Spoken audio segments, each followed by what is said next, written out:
ಎಲ್ರಿಗೂ ನಾಗರ ಪಂಚಮಿ ಹಬ್ಬದ ಶುಭಾಶಯವನ್ನು ತಿಳಿಸ್ತಾ ಹಲಸಿನ ಬೇಳೆ ಒಬ್ಬಟ್ಟನ್ನು ಈಸಿ ಮೆಥಡಲ್ಲಿ ಹೆಂಗೆ ಮಾಡೋದು ಹೇಳೋದನ್ನು ಮಣಬಾಗಿ ಸುಮಾ ಹೆಗಡೆಯವರು ನನಗೆ ಹೇಳ್ಕೊಟ್ಟಿದ್ದಾರೆ. ನಾನು ನಿಮಗೆ ಅದನ್ನು ವಿವರವಾಗಿ ತಿಳಿಸೋಣ ಅಂತ ಬಂದೆ. ಹೇಗೆ ಮಾಡೋದು ಅಂತ ನೋಡೋಣವಾ? ಹಲಸಿನ ಬೇಳೆ ಒಬ್ಬಟ್ಟು ಬೇಕಾಗುವ ಸಾಮಗ್ರಿಗಳು: ಹಲಸಿನ ಬೇಳೆ, ಬೆಲ್ಲ, ಚೂರು ಉಪ್ಪು ಮತ್ತು ತುಪ್ಪ.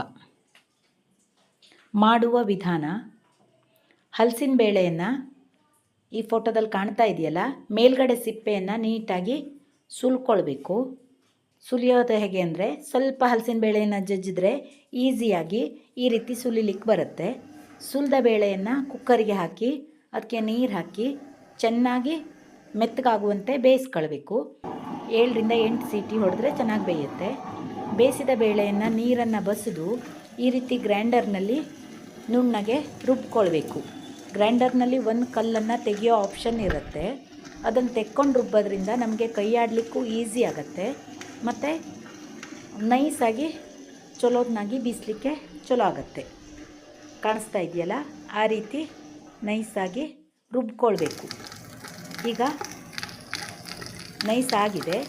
ಈ ಮಿಶ್ರಣವನ್ನು ನಾವು ಏನು ಮಾಡೋಣ ಅಂದರೆ, ದಪ್ಪ ತಳದ ಪಾತ್ರಕ್ಕೆ ತೆಕ್ಕೊಂಡು ಅದಕ್ಕೆ ಸಿಹಿಯಾಗುವಷ್ಟು ಬೆಲ್ಲವನ್ನು ಹಾಕಿ, ರುಚಿಗೆ ತಕ್ಕಷ್ಟು ಉಪ್ಪನ್ನು ಹಾಕಿ, ನಂತರದಲ್ಲಿ ಬೇಕಿದ್ದರೆ ಏಲಕ್ಕಿ ಪೌಡ್ರ್ ಹಾಕ್ಬೋದು, ಇಲ್ಲಾಂದರೆ ಹಾಕದೇನೂ ಇರಬಹುದು. ಇದನ್ನು ಗಟ್ಟಿ ಉಂಡೆ ಕಟ್ಟೋ ಹದಕ್ಕೆ ಚೆನ್ನಾಗಿ ಗ್ಯಾಸ್ನ ಮೇಲಿಟ್ಟು ತೊಳಸ್ಕೊಳ್ಬೇಕು. ಈ ರೀತಿ ಉಂಡೆ ಕಟ್ಕೊಂಡು ದೋಸೆ ಬಂಡಿ ಮೇಲಿಟ್ಟು ನಾವು ದೋಸೆ ಬಂಡಿಗೆ ಸ್ವಲ್ಪ ಎಣ್ಣೆಯನ್ನು ಚುಟ್ಟಿ ಹಚ್ಕೊಳ್ಬೋದು.